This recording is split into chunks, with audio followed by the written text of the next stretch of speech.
Okey, Assalamualaikum warahmatullahi wabarakatuh. Hari ini saya Cikgu Hatini akan mengajar tentang kemahiran manipulatif tahun 2. Okey, tema pada hari ini adalah 1.0 kemahiran saintifik, manakala standard kandungannya adalah 1.2 kemahiran manipulatif. Standard pembelajaran 1.2.1 menggunakan dan mengendalikan peralatan dan bahan sains dengan betul. Standard pembelajaran 1.2.2 mengendalikan spesimen dengan betul dan cermat. Okey, apakah maksud kemahiran manipulatif ya?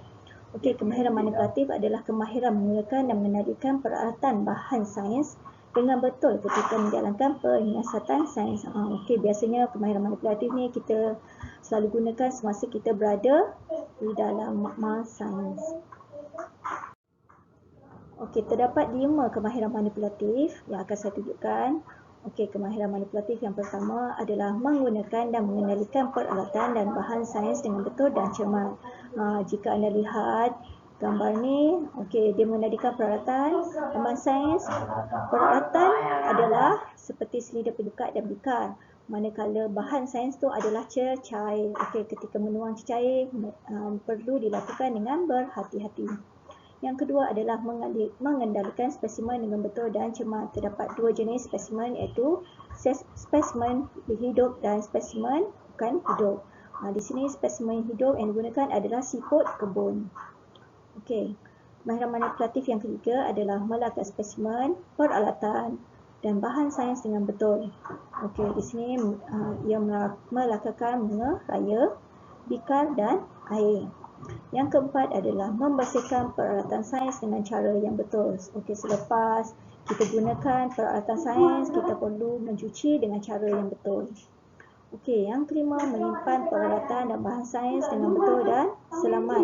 Di mana di sini ketika menyimpan bikar perlu diletakkan di tempat yang betul dan cara-cara untuk menyimpan kata pembesar. Okey, jom kita kaji tentang siput.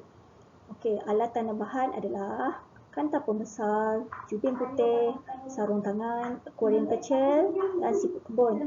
Okey, langkah-langkah yang pertama adalah ambil siput kebun di taman sains dan masukkan ke dalam akuarium kecil. Yang kedua, letakkan siput kebun di atas jubin putih. Yang ketiga, gunakan kata pembesar untuk memerhatikan siput kebun. Dan yang keempat, letakkan siput kebun di dalam buku sains kamu. Okey. Kelima, labelkan lakaran siput kebun tersebut. Okey, yang keenam, lepaskan siput kebun ke tempat asalnya semula. Yang ketujuh, cuci tangan dan peralatan yang telah digunakan. Okey, soalannya, mengapakah kamu menggunakan kata pembesar ketika memerhatikan siput kebun? Okey, bila kita menggunakan kata pembesar untuk memerhatikan siput kebun, kita dapat melihat ciri-ciri yang terdapat pada siput kebun tersebut. Okey, soalannya keempat, mengapakah kamu perlu melepaskan semula siput kebun selepas penyiasatan? Okey, kenapa kita kena lepaskan spesimen hidup ni semula ke tempat asal? Okey, sebab spesimen hidup ni adalah benda hidup, ciptaan Allah. Kita tak perlu menyeksa haiwan tersebut. Jadi kita kena lepaskan yang semula ke habitat asalnya. Okey. Okey, di sini cikgu dah screenshot gambar siput kebun yang sebenar. Okey. Ni dari kita boleh lihat rupa bentuk sebenar siput. Okey, terdiri pada apa ni? Kita panggil apa ni? Ini adalah cengkerang.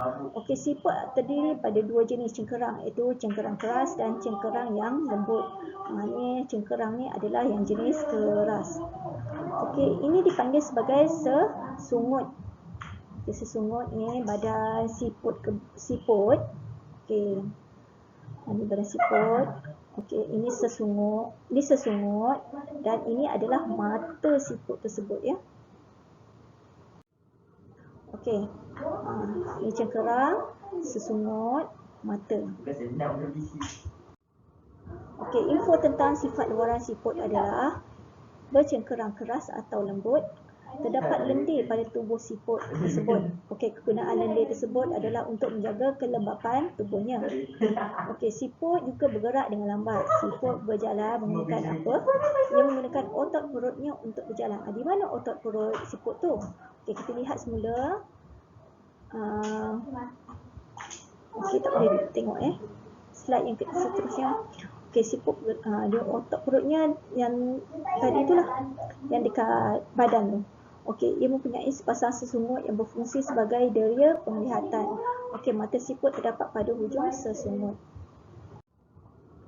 Okey, selepas ni saya hendak kamu buat latihan di muka surat 16 dalam buku nota sains. Okey, jawab semua soalan berikut di dalam buku nota sains. Okey, soalan yang pertama, apakah deria yang digunakan untuk membuat pemerhatian dengan bantuan alat di sebelah? Okey, ni alat ni. A, apakah deria yang kita gunakan? Okey, B, ni stetoskop. Yang ni kaedah pembesar. Okey, yang kedua, gambar di bawah menunjukkan haiwan yang telah dikelaskan mengikut ciri anggota badan. Okey, seperti cicak, biawak, buaya. Okey, sebelah sini helang, ayam dan itik. Nyatakan ciri-ciri sempurna dan berbeza dalam pengelasan di atas. Yang ketiga, perhatikan gambar di bawah. Nyatakan tinggi dan berat menggunakan alat-alat pengukuran di bawah. Okey, berapakah ketinggian orang di dalam gambar ni dan berapakah beratnya ditunjukkan di dalam penimbang ini. Okey, yang keempat, apakah kemahiran manipulatif yang digunakan oleh Dina? Okey, apakah kemahiran manipulatif yang Dina sedang lakukan ini? Okey, sekian, terima kasih. Di sini saja pembelajaran kita pada hari ini. Okey, bye.